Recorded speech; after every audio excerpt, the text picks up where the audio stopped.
Good evening. It's a bit past 7 o'clock. Time to start our first monthly meetup after the summer holidays. So first of all, a very warm welcome to BlockchainLab Drenthe. Let me start with a short introduction for a few new visitors. I am Adrie Wisman and this is BlockchainLab Drenthe, a non-profit foundation with a goal to spread knowledge, experience and insights about blockchain technology in the broadest sense of the word towards entrepreneurs, students, schools, governmental bodies and private persons. BlockchainLab Drenthe was founded 4 years ago by Jeroen Wester, Danny Dreves and myself. We are deeply involved in Interreg project Bling, which stands for Blockchain in Government.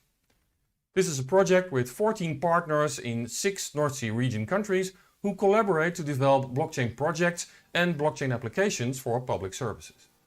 If you want to learn more about Bling, follow the link in the description. Let me start with a service announcement. Please use the YouTube chat function if you want to ask the speakers some questions. You'll have to log in. YouTube does not accept anonymous remarks, and do that with your Gmail account because YouTube is a Google company, and communicate with us. Let us know who you are and where you're from. We love to hear from you. After this live stream, we will do an informal video gathering. The tool we use is a bit different than a video call where one person speaks and the rest listens. It's a bit like a video game where you enter a room, where you can walk around and you can talk to everyone you meet within a certain circle. So you are able to have personal conversations and you can walk up to people and ask them questions without hearing the whole group. This is much more natural than a video call in Jitsi or Teams. We even have a piano in our bar where you can stand next to and listen to the music if you want. I will show you the link to our Kumo space at the end of our meetup. Please join us afterwards for some questions and chit-chat. Now, our monthly meetup has a format where we have 3 segments. Most of the time we have 1 guest speaker, but tonight we have 2. Even one from another time zone, although it's just 1 hour difference. Hey, you have to start small. First of all, I'm going to talk about what's going on in the blockchain world. Then Keith Fiskin from Scotland, from Sestran, will talk about their project Geopact. And last, Peter Bonnema will enlighten us about the local cryptocurrency they use in Heerlen. Well, that was already a lot of information, so let's start with our first segment, what's going on in the blockchain space. Okay, as always, we will start by looking at the markets. And let me get my glasses, otherwise I cannot read my own slides. Like that. Here you can see that most of the cryptocurrencies in the last week have gone up. Everybody's happy in the Bitcoin world, and also Ethers have gone up and lots of other ones. When we look at the figures, the last time we reported was in June. That was when Bitcoin was still at around $34,000 US dollars. Well, today we are around $48,000, which means in the last 3 months, Bitcoin has gained in value around 42%, which is considerable, especially when you look at those 2 months, May and June, where we had a double-digit decline. So 42%, and everybody is hoping it will press through the ceiling of 50,000. The support and resistance lines are lying around those levels. We can see that at the moment there are around 12,000 crypto coins on the market. In January it was a little bit over 8,000, so there are still coming new coins in a very rapid way. You can see that the total market cap of all the coins, all the crypto coins summed up, is a little bit over 2 trillion. That's a lot of money. On the 1st of January, the total market cap was a little bit under 1 trillion. So on average, the value in crypto coins more than doubled. What we can also see is that the Bitcoin dominance, that's the share of Bitcoin in that whole sum we see there, has gone down. Bitcoin dominance in January was a bit at the end of the line. You can see that 64.5%. And at the moment, if we look at it, it's 41.4%. So markets have gone up, the value has gone up, but the money in Bitcoin has relatively gone down when you look at all other altcoins together. So there has been going more money into these altcoins than in Bitcoin. Now here we can see what's been going on. So up to the, let's say the second or the third week in July, Bitcoin was underwater, as we say in Holland. We have a lot of experience with water, so the value, when you look at the start of the period, our last meetup was still having a loss, but then it started a rally, going up. We had a little incident on the 7th of September, as you can see, where it dipped.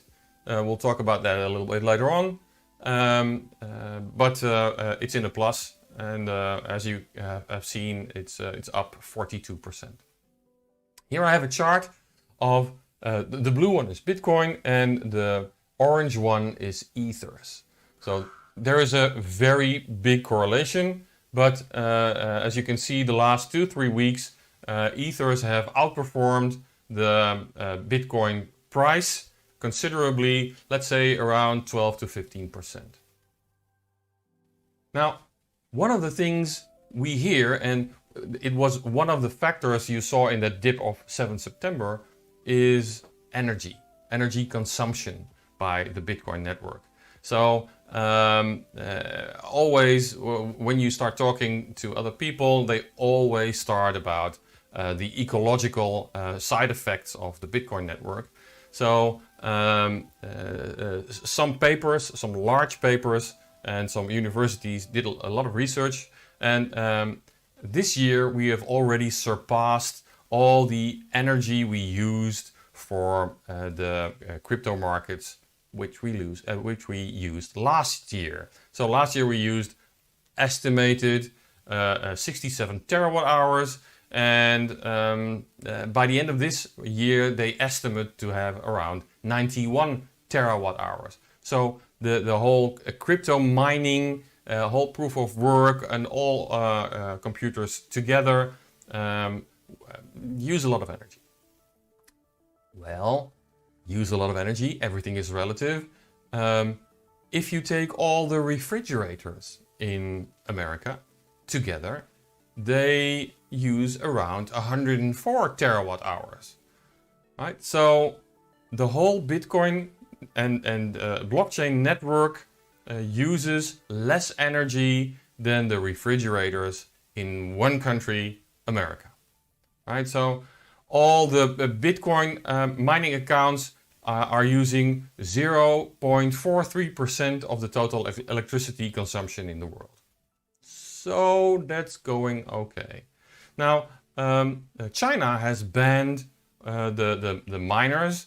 They have left, gone to Pakistan, but also to America and Canada, where most of them use green energy for mining.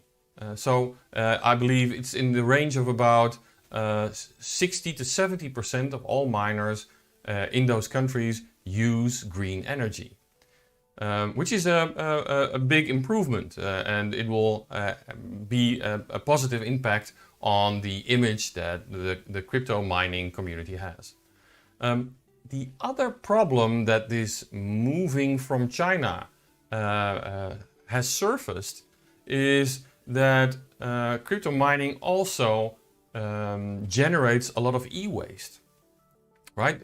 A lot of miners packed up their mining rigs, put them in an airplane and flew somewhere else. But there's also been a lot of miners just selling, dumping their rigs. And so they have calculated that one transaction, one Bitcoin transaction, generates around 200 grams of e-waste. That's half an iPad, so to speak.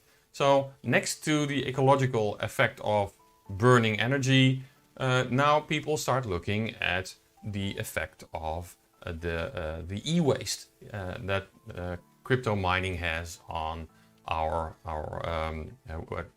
woods and all our ecology. Speaking of energy, the EU is investing a lot of energy and a lot of money into developing blockchain. Just last week, the EU published that they are going to invest $177 billion in blockchain technology. Right? There's a very large investment fund of 750 billion euros, and 20% of that is going into a stimulus package, among which blockchain will be. And there are 7 large contractors which are asked to deliver some offers to develop the European blockchain service infrastructure. And one of those 7 is the IOTA Foundation. You might have heard about IOTA in our meetups before. We use IOTA for several projects which we are building, the self-sovereign attendancy, but now also the EKNIP, the local currency we are developing for the municipality of Emmen. And we do that because it uses a very little amount of energy. So it'll be a lot friendlier than Ethereum and Bitcoin proof of work networks. But it's a very positive fact that the EU is developing and is giving such a large grant of 177 billion to develop new blockchain technologies in Europe.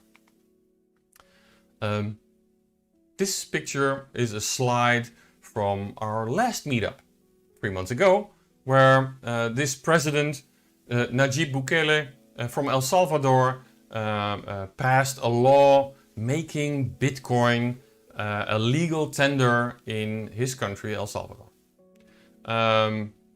It was very innovative, right? Lots of people, lots of thoughts. Of course, the Bitcoin maximalists said, yes, we're going to rule the world. And lots of other countries said, oh, this is the road to hell. Don't do it. Well, they did it. And on the 7th of September, Bitcoin became a legal way to pay in El Salvador. Now, it didn't go as planned. Not as smooth as planned, I must say.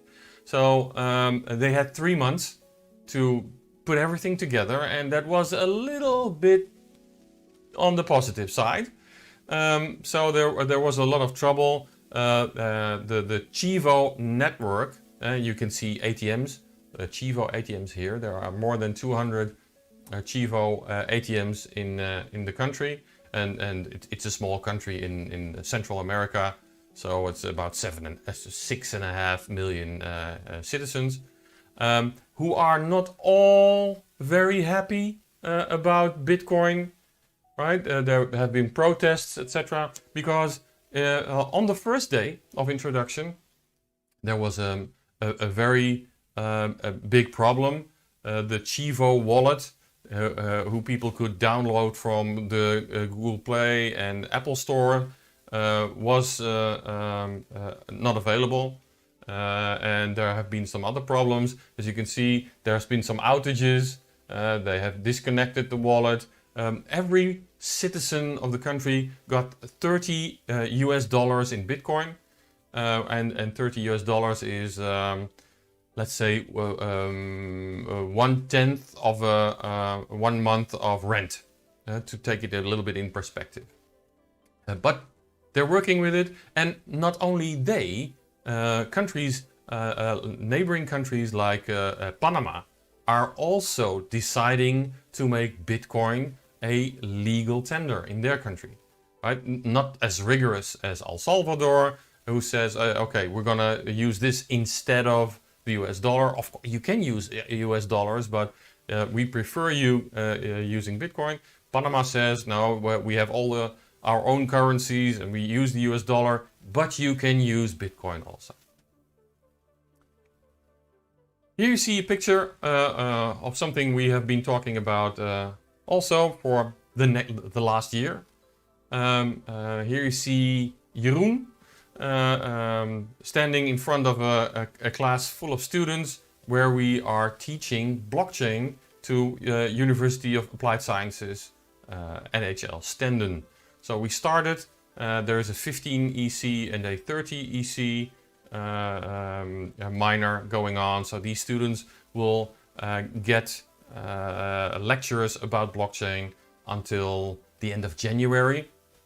And we hope that these nearly something over 30 students in total will learn a lot and help to get blockchain projects off the ground and spread the knowledge under companies who want to work with distributed ledger technology. This one you've seen before also. This is the poster we made. How can you detect crypto scams, right? Lots of young people, not these ones of course, they know, but lots of young people are being scammed with cryptos. And it's becoming a big problem. We warned for that 4, 5, 6 months ago, but at the moment there has been a lot of publicity for these scams. So this was on national television a few days ago, warning all kinds of people, but especially young people, to not invest money in all kinds of easy to produce crypto coins. All kind of people, celebrities, Mark Overmars, a rapper called Boof, etc. They advertise for all kinds of cryptocurrencies, and most of it is a pump and dump scheme. While we're on the scam, we always have we always make time for a segment of scams. I see I have I've made a mistake. It is crypto scams, not crypto scams. Kaspersky, the guys you know from virus scanners, they have also invested in a research project where they do research after which crypto scams there are. And their software detects viruses, but also phishing attempts, etc. So they made a list of the 3 most common crypto scams there are. The first one is that of fake exchanges, where people are lured into buying a cryptocurrency through a certain exchange, and only small amounts, right? 100, 200 bucks. But as soon as you send that money to that account of that crypto exchange, the money is gone. Right? So it's a small amount. So people are very easily convinced to try this. You say, okay, on 100 or 200 bucks, you can make thousands of a profit, and people do that. The other kind of scam which is popping up in the last year has about crypto mining hardware, where these scammers try to sell fake crypto mining rigs over the internet, and when you connect them, they either don't work at all, or they mine, but a large part of it is sent to these scammers, so you pay for the electricity and they get the coins.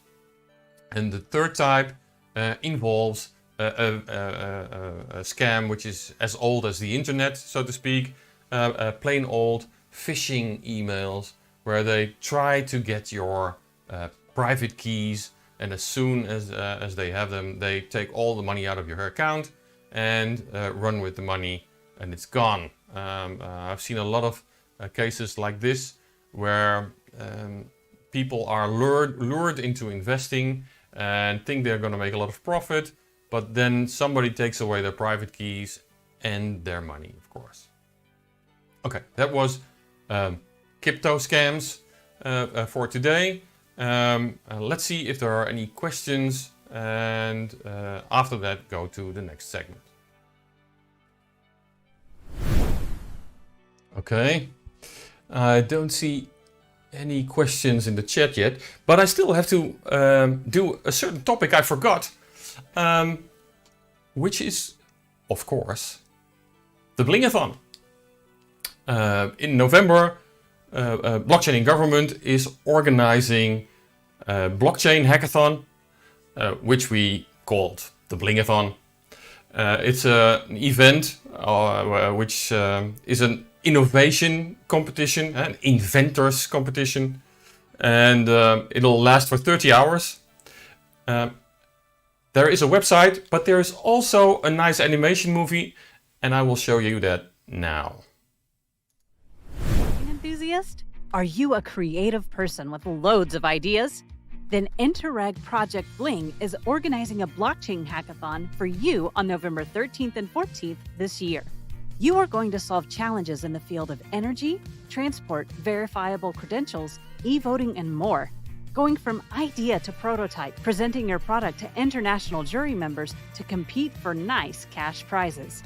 In this hybrid on and offline event, students, entrepreneurs, and many other people from several European countries will go on an amazing adventure to do things they've never done, to solve problems they've never seen before, in only 30 hours. A great network of international expert coaches, interesting workshops, a gaming track, and a great atmosphere are all waiting for you. So join us. Register for the Blinkathon on November 13th and 14th via www.blinkathon.eu and design the future with blockchain.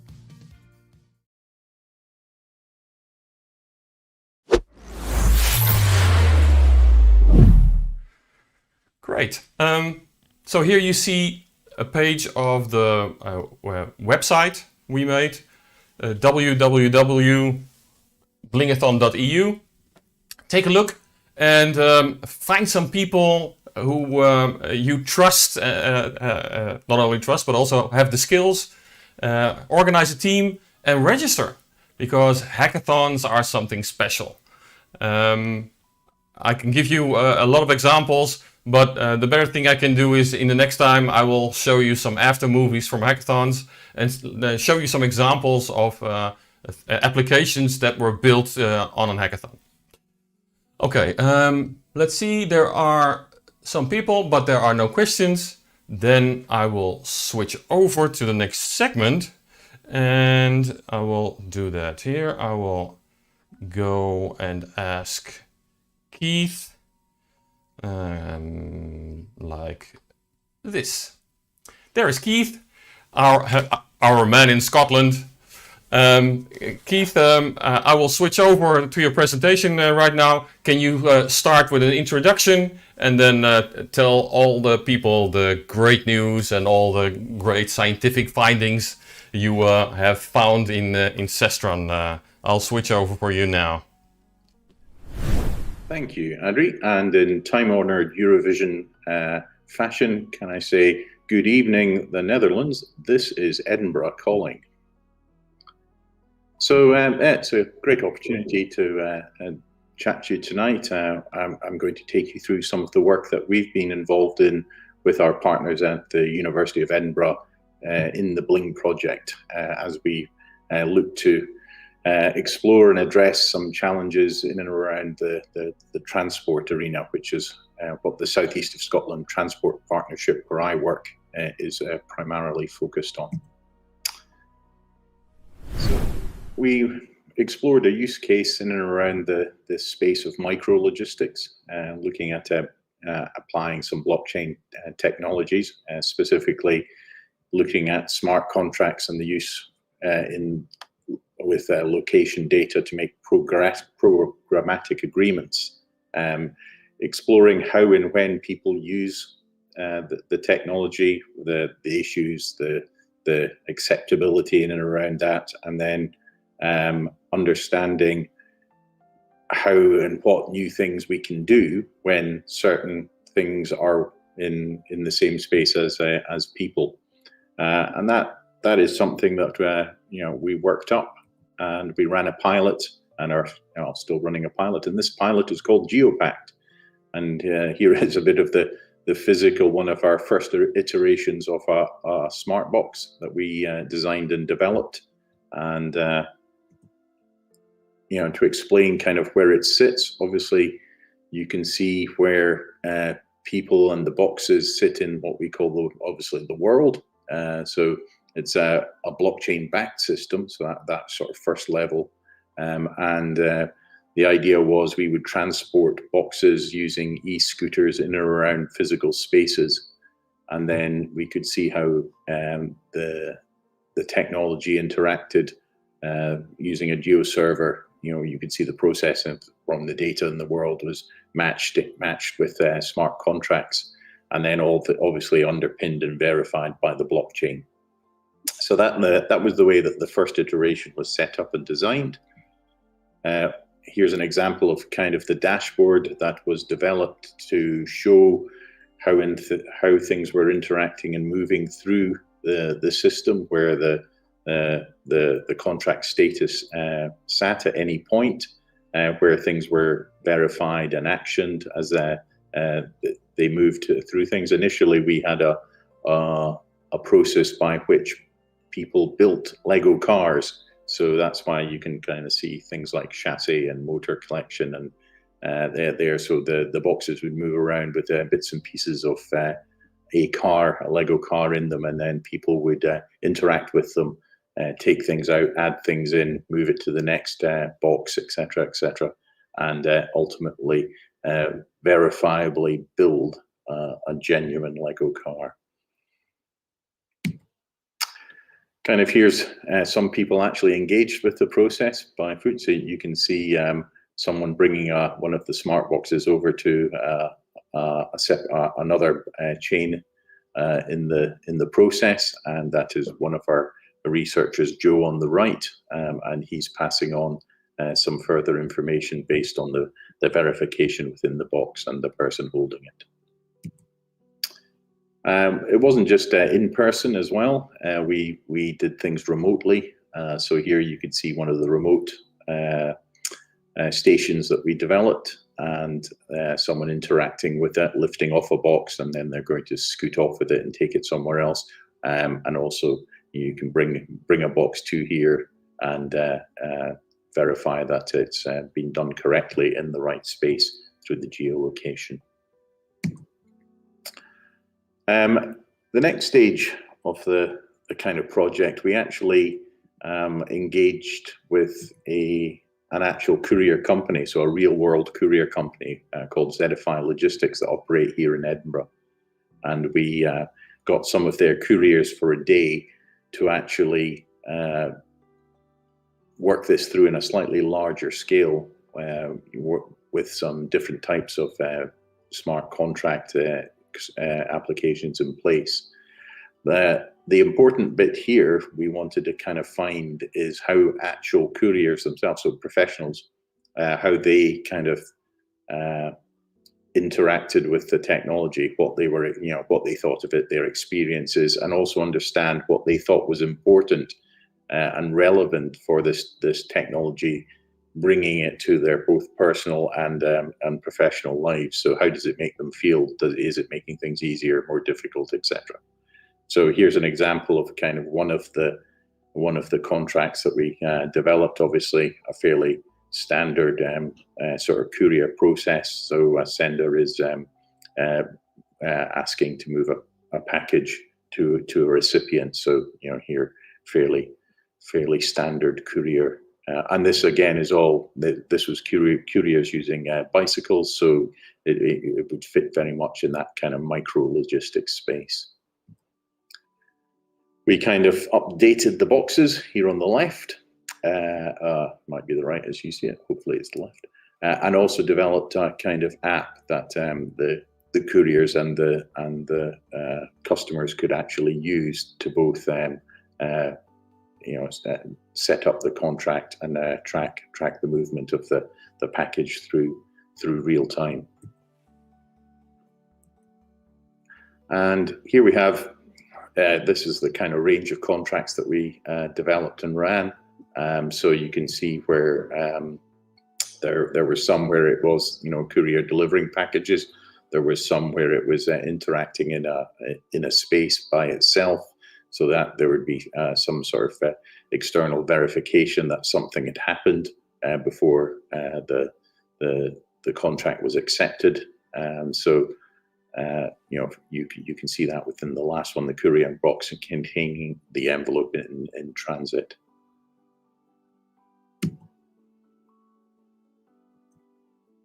And as ever, here's a random photograph of something actually happening within the project. So this is it was good to see that the couriers actually making it all work. This is outside the University of Edinburgh buildings in the centre of Edinburgh.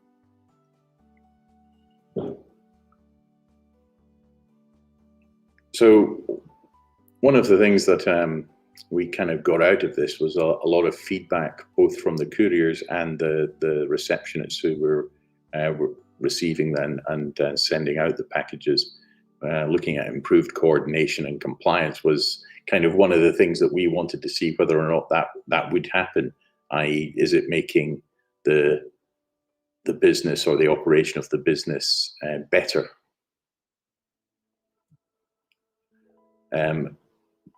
Was there going to be some other ancillary options being are seen and developed? So things like improved security, reduced stress, or reduced sense of responsibility, i.e. so the flip side of the increased security is that, well, people don't really worry too much, or there's actually less attention being paid to the whole process. And then I suppose underpinning all of this is the kind of human element. So the balancing sort of those human values or interactions with the level of complexity. So where we, was it actually improving things, or were we just adding technology into the mix because we could, and it really didn't help at all. One of the key outcomes that we did see from this next phase of the trial was a requirement for non-blockchain or non-tech people to be able to write and engage with smart contracts themselves. So there was an understanding or an engagement with the framework that we designed, and it was broadly speaking positive.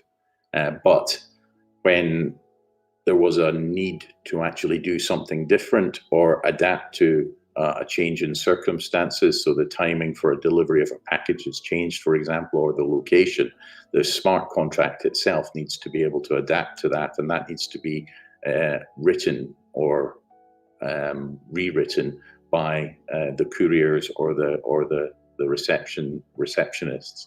So obviously they can't engage with a level of complexity in and around writing a smart contract on a ledger, but there needed to be a way to do that if this was really going to not impact on complexity and help with efficiency.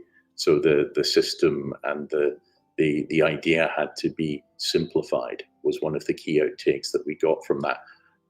A lot of the other things was, broadly speaking, the project was very well received by especially the couriers in terms of especially around feelings of security, because some, especially on the micro courier level, they can quite often have value items that they're carrying that are of very high value. Could be jewelry to actual cash to intellectual property, large data set, data files, and if they're carrying these things and they know that they are, then they can feel, oh crikey, someone could look to interrupt the delivery, rob them. There could be all sorts of things that could go wrong. However, when they felt that they had some sort of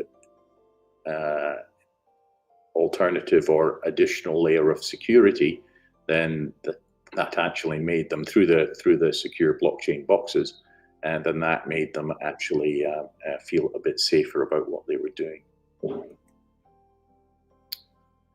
So we took all of this feedback in, both from the couriers and the customers.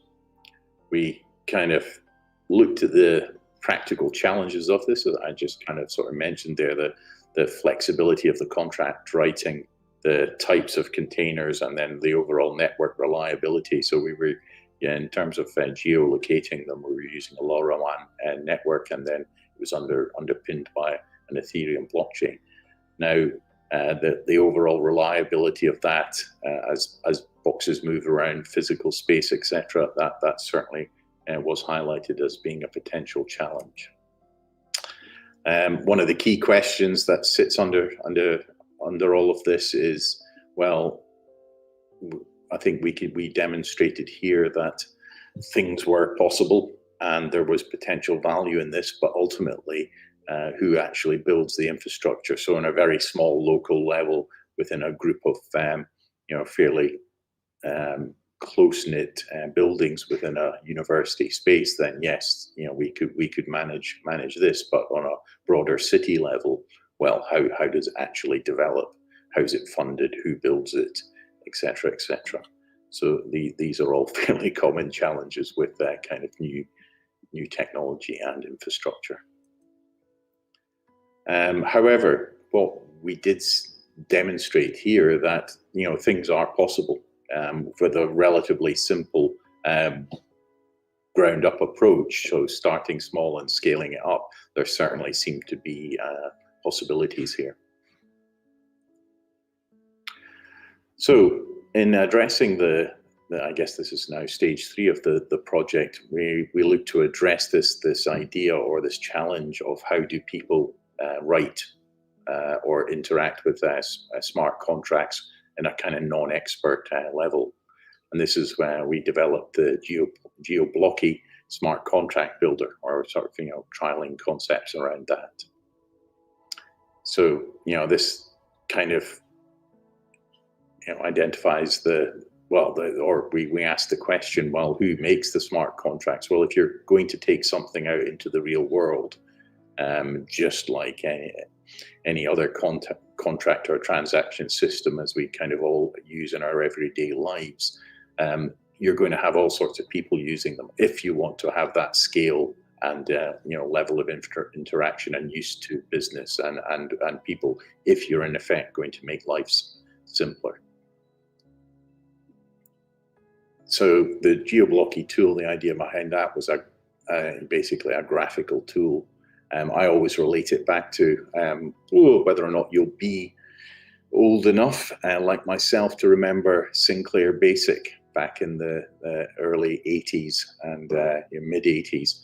So it's a way for people to kind of engage with the technology, but to helping them create simple smart contracts.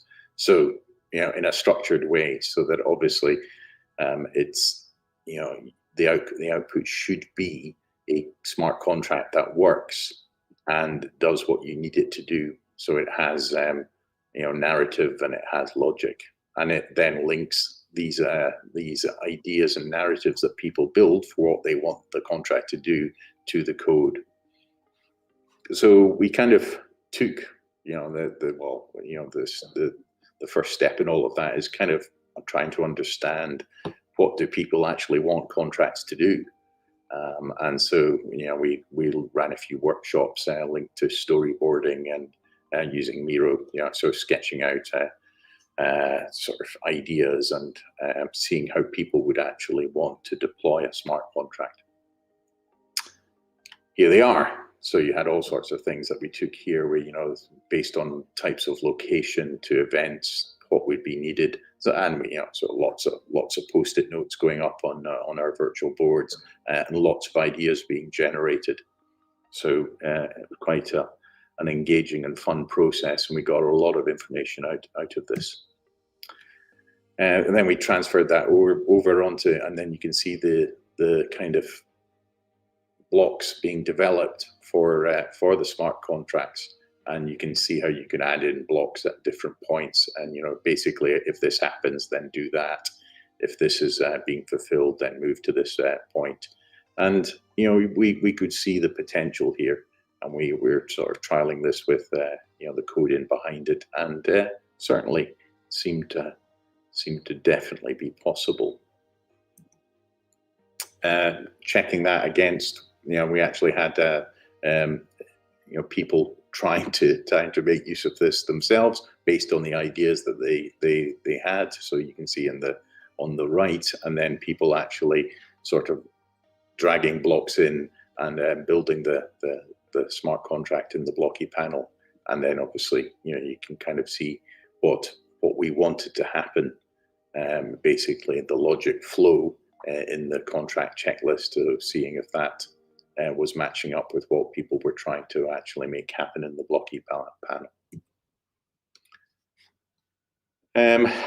So we kind of developed all of that, wrote all this up into a paper, presented it in various spaces now, and is kind of where we sit. So I think there's all sorts of things that will sort of come out of this. One of the things that we'd like to look at next, and which we'll be working on within Bling, is how does it really integrate with the broader transport network, especially as far as policy, regulation, and infrastructure, as I've kind of mentioned before, goes. The Geoblocky tool was a concept. It doesn't actually really run itself. It still needs a lot more work, and we're looking at taking that on in other space to kind of refine and develop, and take it to that next phase where it's a lot more kind of easy to interact with and understand. And at the bottom there, I've got the reference for the full paper that we developed for this, so you can kind of see with my Edinburgh University colleagues Ella, Joe, Evan, and Dave, and you can find the link to that there. Happy to have Andrea obviously distribute that post the meeting this evening.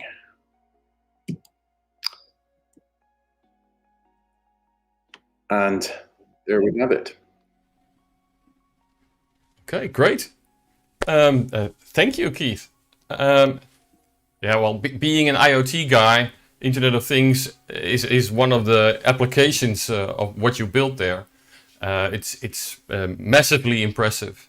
I mean, integrating Internet of Things with an Ethereum chain, making smart contracts, building a generator for that.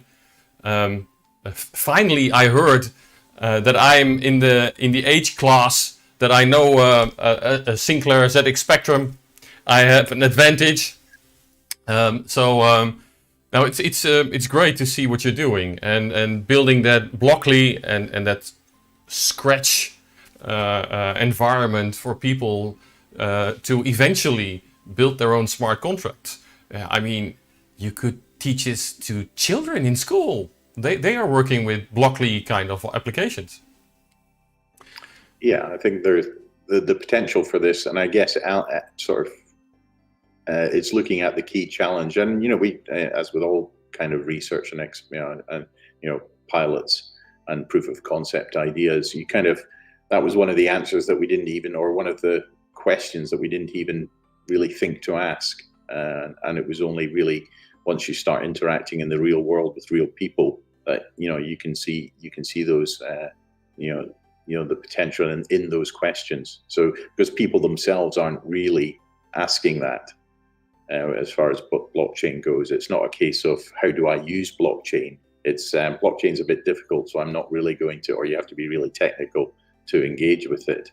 But actually, if you said, right, well, here's a smart contract tool, just go off and use it, and then you can deliver things safely around anywhere in the world. Which you could say, well, that's possible at the moment, but is it truly as safe as it could be? Yeah, Jeroen Wester asked a question in the chat. Were you able to let other non-technical users construct or edit a smart contract would be great. Yes. So if in one of the workshops, because I would certainly class myself as a non-technical user. So yes, how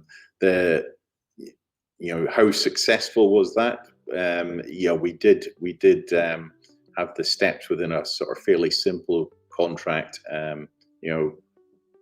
put in place, and then we ran it, with the code underpinning that. But that was in a very kind of limited and enclosed space. So it wasn't in a real world test.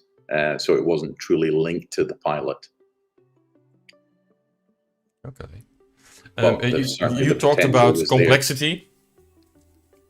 Sorry?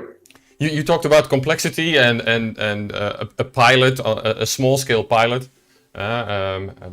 You're trying to make a big leap. Do you think you're just a little bit too early? I mean, the blockchain space is changing by the day, right? So things are getting faster, cheaper, less complex.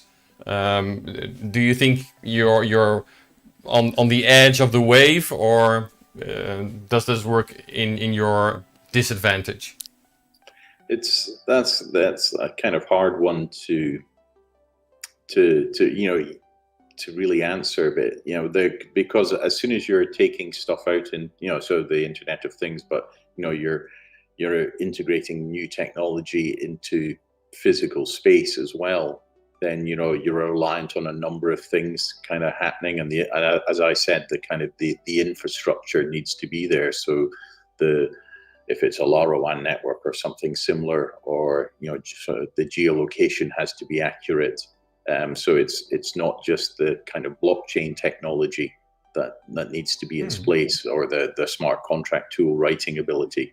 You have to kind of have a number of pieces of the puzzle in place, and this investment this infrastructure would need to develop either through different use cases separately, which is possible, but ultimately you really want someone thinking about this as a kind of a network to use for a number of uses. So if the courier elements, and I'm thinking just transport space at the moment, were linked to smart ticketing, to mass platforms, to other micro transport engagements, then you could see how a larger network, AI movements through for vehicles, could be developed, but we're kind of not there yet.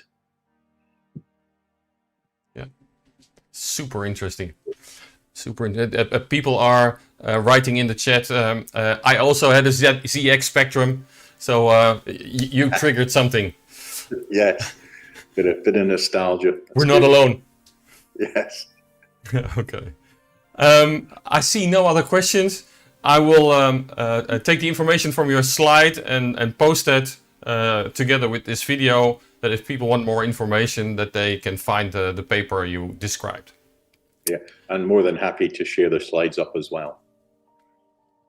Great. Super. Okay. Then when there are no questions, I will go to the next segment, and I will switch over.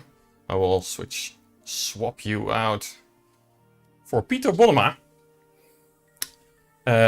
Good evening, Peter. Good evening, Andre. Good evening. Can you hear me? Good evening. I'm going to do the same as with Keith. We're going to swap the segment, and I put you on the screen together with your slide. Would you please introduce yourself and then start your presentation? Yeah, sure. Well, my name is Peter Bonnema.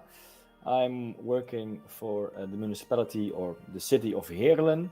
I am a senior project leader, and my for the most time on digital innovations. And I am actually the starter of the project. It's a Dutch saying, het Heerlens heitje. And it's a blockchain-based local digital currency, which you can earn by doing jobs into the city. So I will give you a smart presentation on what is happening here? So the question is why we are launching a own local cryptocurrency, because why would a city need it? Well, first of all, I'm going to tell you about the challenges we face as a city of Heerlen, and I can already say those challenges are not unique. One of the things we have in Heerlen is that there is a bit of a lack of the quality of the public space. In the city center, it is all quite all right. But if you move away from the city center into real urban areas where people actually live, then the quality of the spaces will really decline. And it's also because of actually a lack of money from the government as a priority to the quality of the public space. And then you have such pictures as these. This is actually a picture in Heerlen from, I think, a couple of months ago.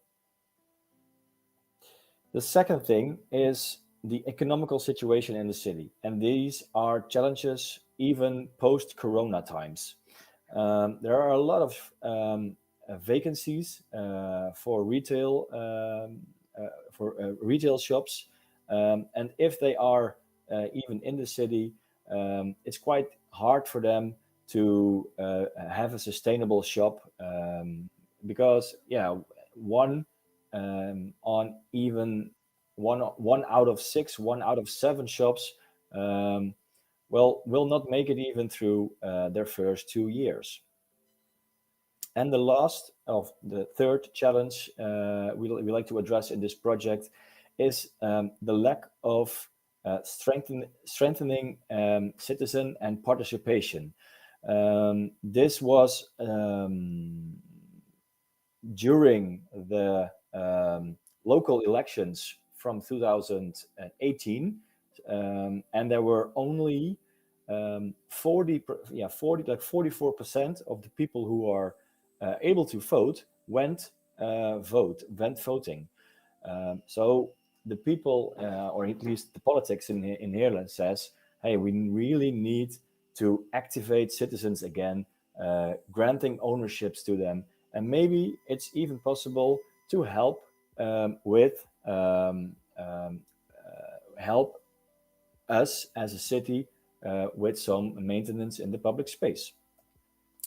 So they launched, and it was like back in the days, a new vision of how to get to more participation with citizens, and it was called in Dutch de noodzakelijke buitenkans. One of those things described in that vision was the so-called neighborhood deal. And you see a picture here of a lamppost with a couple of flowers on it. The situation here was that during springtime, those lampposts with flowers on it looks really, really nice. But the municipality has not enough money to make that happen. So what was happening? They made a neighborhood deal, which says, all right, we as a municipality have a basket and we have some flower bulbs, but you as a civilian need to help us. You need to place the basket into the lamppost and give them some water and basically maintain them. So that was actually a big success because, the municipality had a lot of lovely streets with a lot of flowers, and the civilians are really happy because they did actually something for the city. But now, in Het Heerlens Heitje, we create an application and we took this a big step further. But if you hopefully can see in this schedule, on the left side in purple, there you see the neighborhood deal, which will says, all right, the basis of maintenance in the city is in order, and you are able to to make it more beautiful. But on the other side, in the what is it? The blue part. That's actually the situation in some neighborhoods in Heerlen right now. So the bases ain't even in order anymore, and now the people are able to make the bases back in order again. But they will probably say, "Hey, wait a minute. Why should I do that? I will pay taxes. The municipality have to do that." But I'm hurting myself. Is that something? Oh, okay. Um, back to the presentation. I was hearing myself in my ear, so it was really disturbing. So why would the citizen do that? Because you're paying taxes, and the city has to do their job to bring it back in order. Well, what will happen if we will reward you with a local digital currency? In fact, these are some mock-ups from the actual application. And what we are doing here in Heerlen is we have this application, which of course you can download, and you have to make an account. And then there are a couple of tasks specifically in the public space. For example, in this picture, paint a bench. The bench is now, really looking old. Maybe have some gravity on it, or isn't even in one piece anymore. And they say, "Hey, you know what? As a citizen, you can repair this bench, and as a reward, you will get a local currency. For example, 60 coins, and one coin is €1.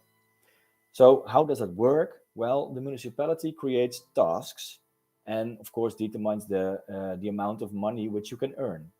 In the second step, the citizens carry out the tasks, and then comes the third, where we, as a municipality, are judging if the citizens did their job good enough to see if it will meet the standards in quality from the municipality. If not, it goes back to the citizen again, and he has to carry out the task again, or make it better to increase quality. Or in most of the time, it is good, and the citizen gets paid on his application, on his digital wallet, the amount of earned coins. And in the last step, the amount of coins he is able to spend at local shops who are also in this scheme. And at the last step, when the coins are in the wallet of the local shop, they are able to exchange them back to the municipality and convert them to real euros, because every shop or entrepreneur have to pay also his taxes again, so he needs real euros. I hope you can see this dashboard. This is the municipal dashboard, where you can see that we have over 400 times is the application been downloaded since we've launched in March this year. And we have 17 shops, and we have almost 17 job has been done, and the total amount of coins are approximately 2,000. So here is there are some figures in the schedule. We also see manage the new tasks and also access the tasks. So here is an example for painting some markers on the street. This guy called Patrick, and he says, "Hey, I've done this job. You really need to take a look at it, because I want my coins." He sent some pictures. It looks like this. The public space, it looked really good again, because in fact all the yellow paint was washed away, and now he has painted it again. We says, "Hey, you did your job very good, and here you are, you earned your coins." So in fact, the municipality give the jobs to the people fulfill those jobs, earn coins, spend their coins at local shops, and local shops can exchange them back to the municipality. The revenue of this is we create more ownership, of course, more involvement, and more economical dynamism in the city center. We're also giving like a real concrete result for at least we're trying to be a real smart city with this project. Some other things are like we are aiming for a higher quality for the maintenance, because if a contractor has to do a job like painting a bench or mowing a lawn or whatever, he is really on the time. He has to do it in 1 hour and then get back to the next bench and the next bench, etc., etc. Well, now a civilian has, of course, more time, but also he is the one who is always looking at the bench. So he probably will paint it even in a higher quality than the contractor.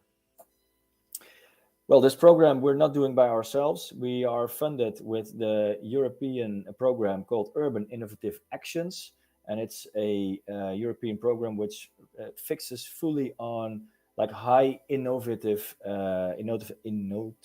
things. And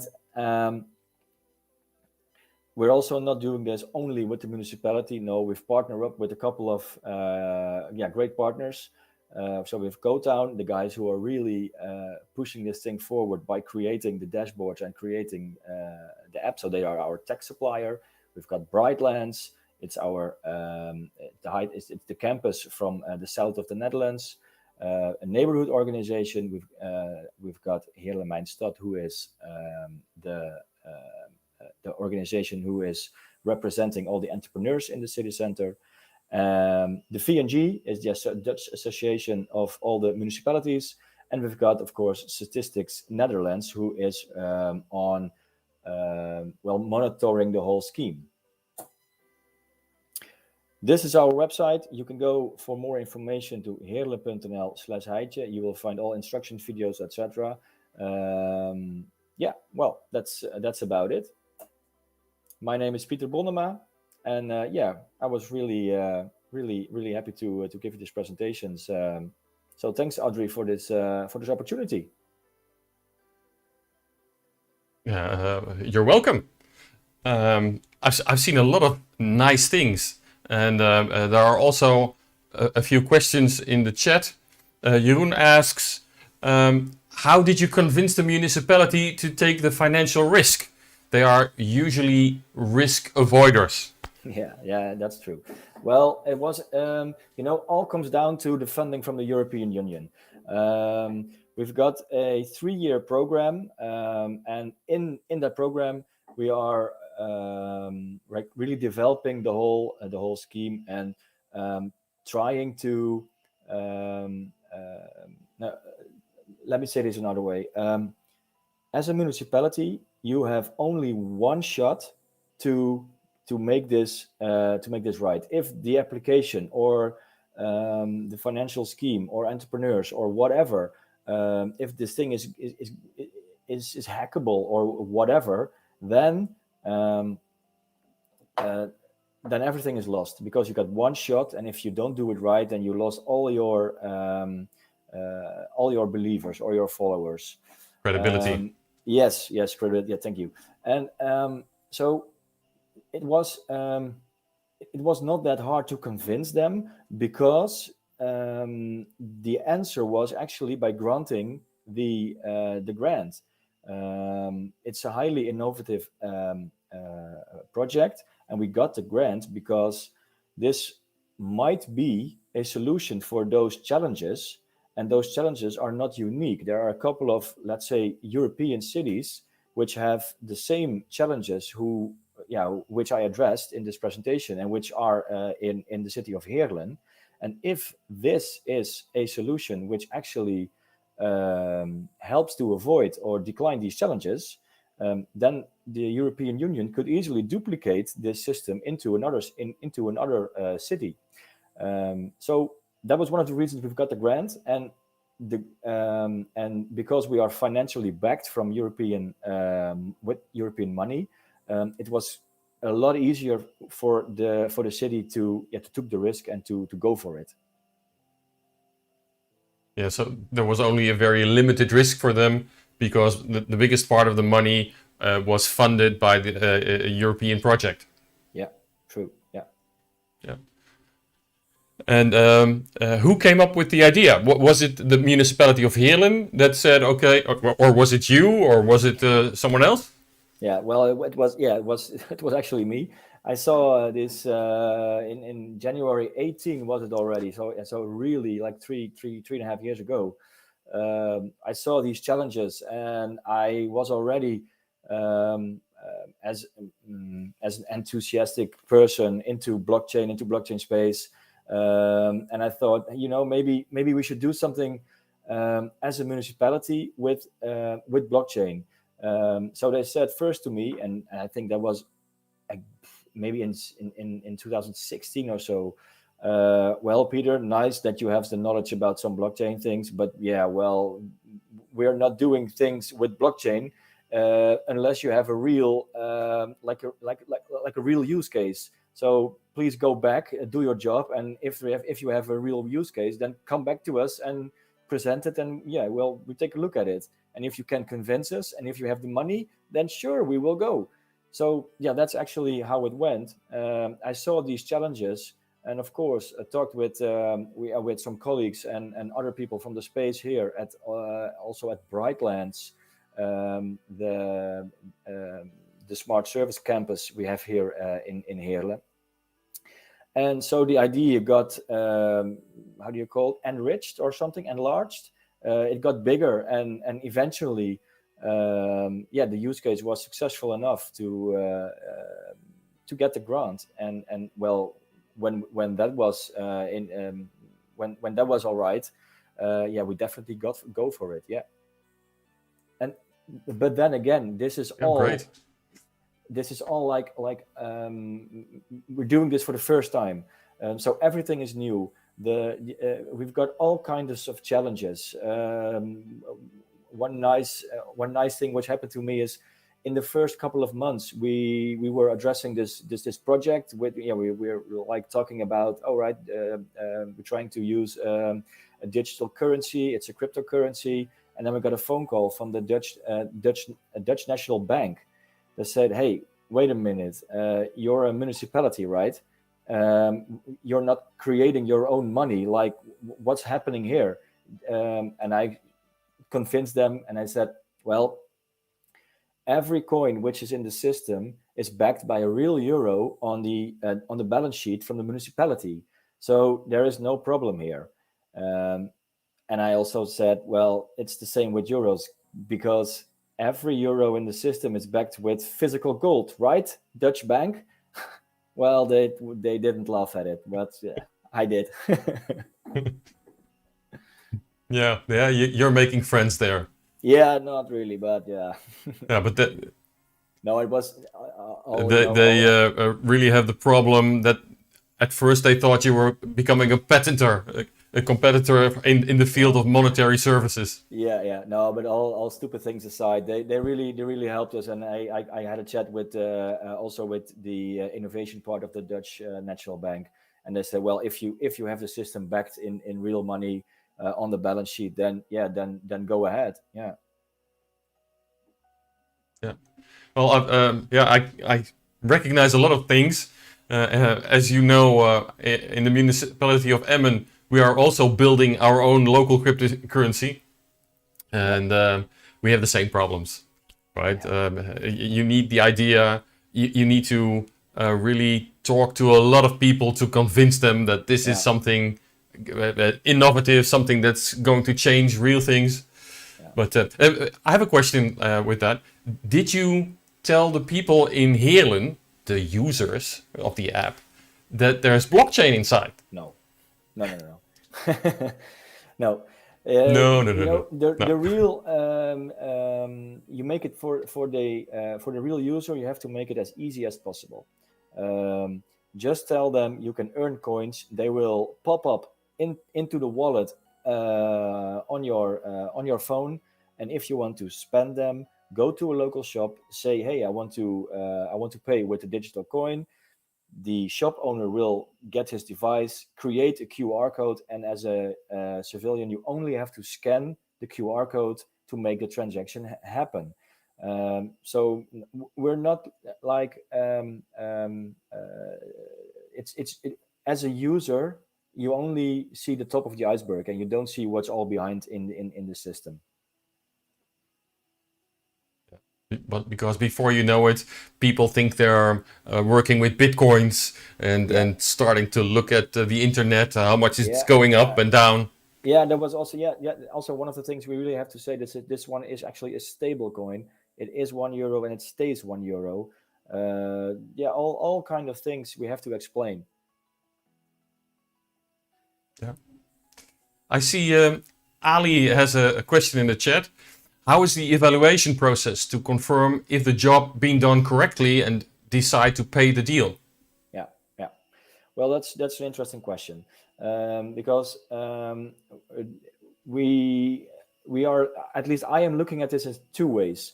At the moment, when we've got on the municipal dashboard, we're going to get an email or a call that the job has been fulfilled and that it needs to be reviewed.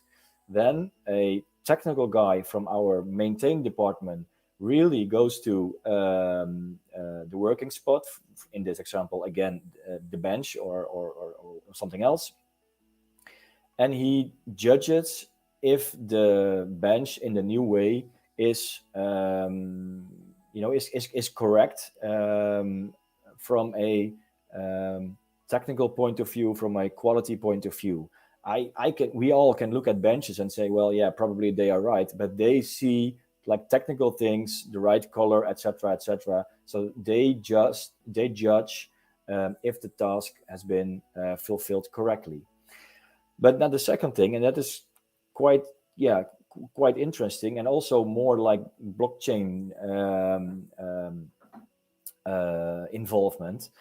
And I said already to the municipality, well, what will happen if you're not saying to the municipality as a central party that they have to judge if the job has been done, but what will happen if you just broadcast it on the network with all the users around it and let the user decide if the job has been done successful? Then as a municipality, then you are as a central party, you're really like out of there. You give the public space really to the public, and the public are repairing benches, painting trash cans, removing stickers, probably removing gravity or whatever. And they broadcast their quality, or they broadcast their finished job, and other civilians in their neighborhood are able to judge if the quality has been done correctly. And then, of course, there are all kind of hiccups because when I do a job and I don't like Audrey, and Audrey knows that I did the job. So he said, oh, I don't like that Peter guy. I say, oh, he did a job really bad, so I don't get my coins. There are all kinds of things we have to address and have to fix and have to think about. But there are real possibilities here to think about it. So yeah, it's an interesting question. Yeah. And so at the moment we are, as a central party, still judging if the task has been fulfilled correctly. But there are interesting opportunities here. Yeah, and you're crowdsourcing the inspection. Yeah, exactly. Yeah. Yeah. And there's another question. Is there a higher limit to this Heerlen coins? A maximum that can be created and circulated in the system? There is no. As long as there is demand for jobs, then at least during the times when we are like in this period, we are in the grant period. So now I don't know, there are a couple of $1,000 are as part of the program, as part of the project. now aligned to how do you say, to represent the counter value of the digital coins. But if this European program stops, and it is in 11 months, then the municipality has to decide what we are going to do. Are we going to continue with this project, or is it, maybe it ain't a project anymore, it's just a common thing here in Heerlen. We have this economical scheme, this application where you can do jobs, and then there is probably it needs to be backed with of course with real money from the budget. From probably one thing is stimulating economical dynamism, and the other thing is stimulating participation, and a third thing is maybe something from the department of maintenance in the public space. And those three factors has to be combined and are responsible to back the digital coins. Yeah. So I understand. it's going to be an interesting... Ali also asks, is your cryptocurrency a fork of a known cryptocurrency? If yes, which one? No, not. It's really... we are... I'm not quite sure what the right word is, but it's the guys from the tech department, they really make this whole thing not as an Ether or as IOTA or whatever. But we did experiment with what was it again? Quorum. I hope I pronounced it right. Quorum. It was Quorum. Like a fork of Ether. But somehow the technical guys decided that was not really what they wanted. So they make it's a closed system. It's still a blockchain because we work with 4 nodes. We as a municipality have a node, and other partners have nodes.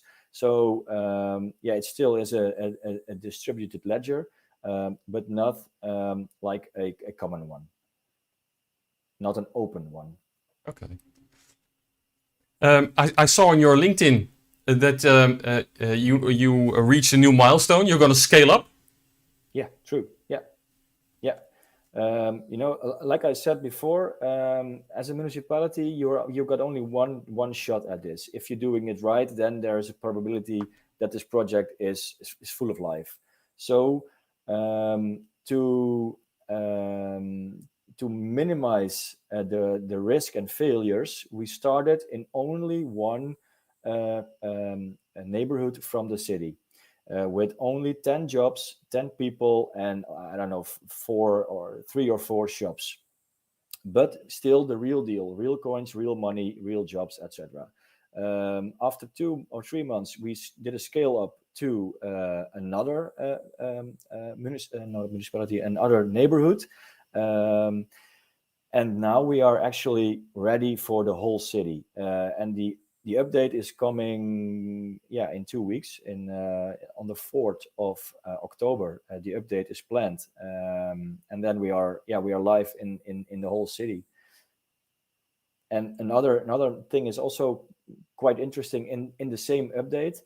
Now we as a municipality are the ones who creates the task. We say this bench, you have to pay in this bench, and that trash can, etc., etc. In the October update, which is coming, the new function will be added that citizen can suggest tasks. So they make a picture of it, they send it towards the municipality, and they say, hey, maybe can I do something here? Can I repair it, or can I paint it, or can I is that an option for me? And we as a municipality say, maybe you're right. We will say, probably with an algorithm or something, we will say, okay, that kind of task is about 2 hours of work, and then you can earn, I don't know, 15 coins or whatever. So that's the new function also in the October update. Great. also a very nice social experiment. Yeah. How are you going to manage that interaction? It's a great idea. Okay, don't see any other questions. So what I'm going to do, I'm going to go to the next screen, and I'm going to thank Keith and Peter for their contribution, their very interesting presentations.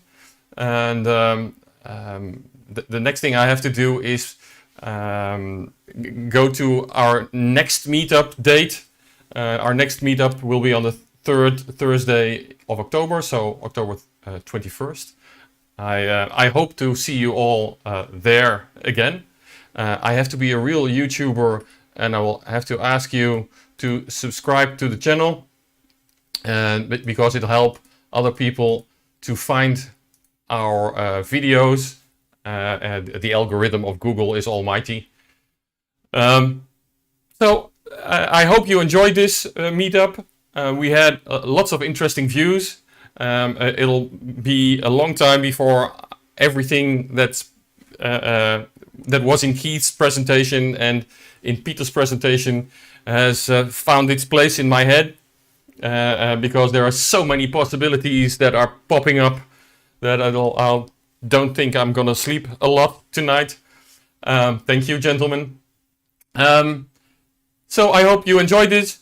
We're going to go to our Kumo space. Don't know if I put it all. Somebody put it in the chat. The address of our Kumo space is www.kumospace.com/BCL Drenthe, and I hope to see you there. And we can have a chat, or we can answer a few more questions. I hope our speakers will be there also. I'll give them the address also. Until next time.